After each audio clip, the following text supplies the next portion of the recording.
पहले मैं दिल्ली के बेटे, दिल्ली के इतिहास में सबसे लोकप्रिय मुख्यमंत्री अरविंद केजरीवाल जी, आम आदमी पार्टी के नेता, मेरे बड़े भाई और राजनीतिक गुरु अरविंद केजरीवाल जी का धन्यवाद करना चाहती हूं कि उन्होंने मुझ पर भरोसा किया और मुझे इतनी बड़ी जिम्मेदारी सौंपी, दिल्ली के लोगों की देखरेख की जिम्मेदारी सौंपी।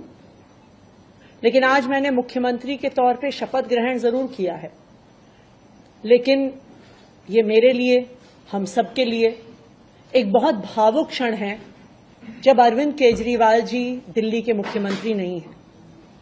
अरविंद केजरीवाल जी वो व्यक्ति हैं जिन्होंने पिछले 10 सालों में दिल्ली की तस्वीर को बदल डाला, जिन्होंने पिछले 10 सालों में दिल्ली की आम लोगों की जिंदगी को बदल डाला।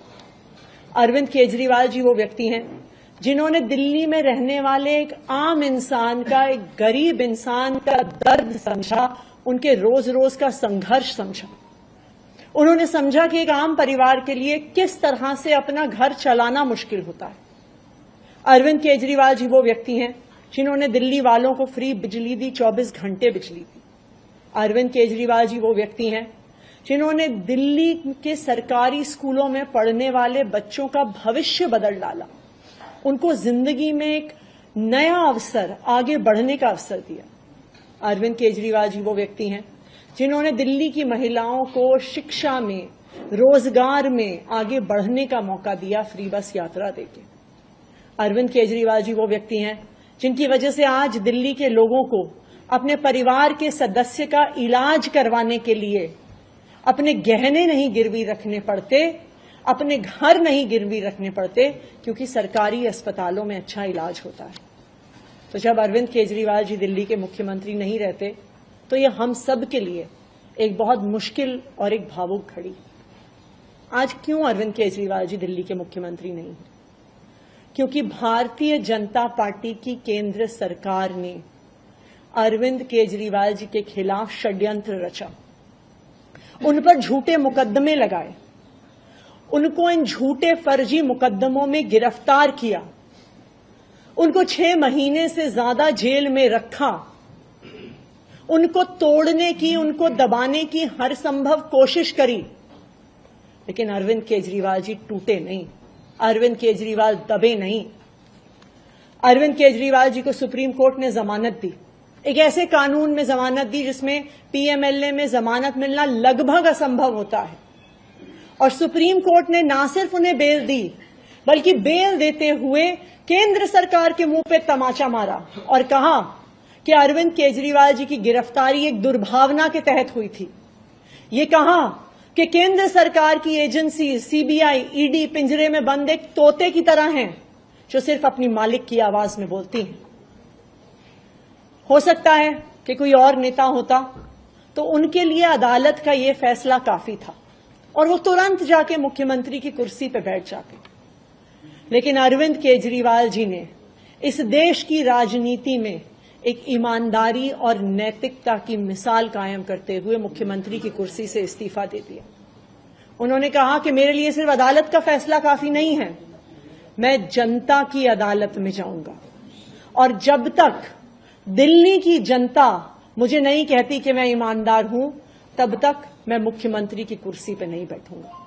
मुझे नहीं लगता कि इस देश के इतिहास में या शायद इस दुनिया के इतिहास में ऐसा कोई नेता रहा होगा, ऐसी ईमानदारी और नैतिकता की मिसाल रही होगी जो आज अरविंद केजरीवाल ने देश और दुनिया के सामने रखी है।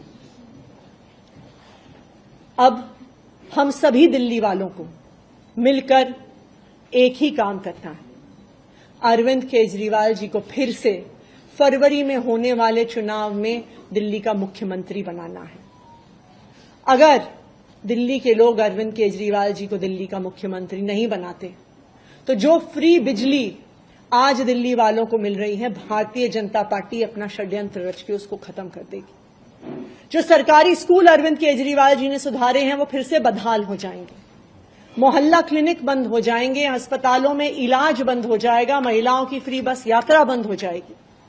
तो 2 करोड़ दिल्ली वालों को मिलकर फिर से अरविंद केजरीवाल जी को दिल्ली का मुख्यमंत्री बनाना।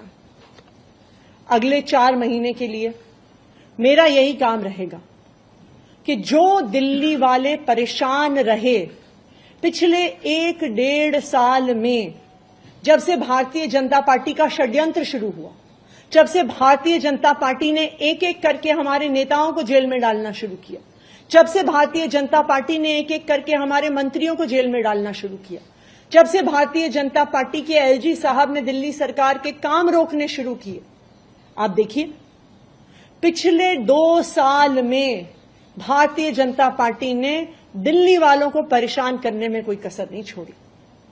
जब से अरविंद केजरीवाल जी जेल गए, दिल्ली वाले भी परेशान हुए। भारतीय जनता पार्टी ने दिल्ली वालों के पानी के बिल हम ठीक करना चाहते थे, उन्होंने उस काम को रोक दिया। भारतीय जनता पार्टी ने जो सड़क के रिपेयर के काम है वो रोक दिए। भारतीय जनता पार्टी और उनके एलजी साहब ने अस्पताल में मिलने वाली दवाइयां रोक दी, अस्पताल में और मोहल्ला क्लिनिक में टेस्ट रोक दिए, दिल्ली से कूड़ा उठना रुक गया।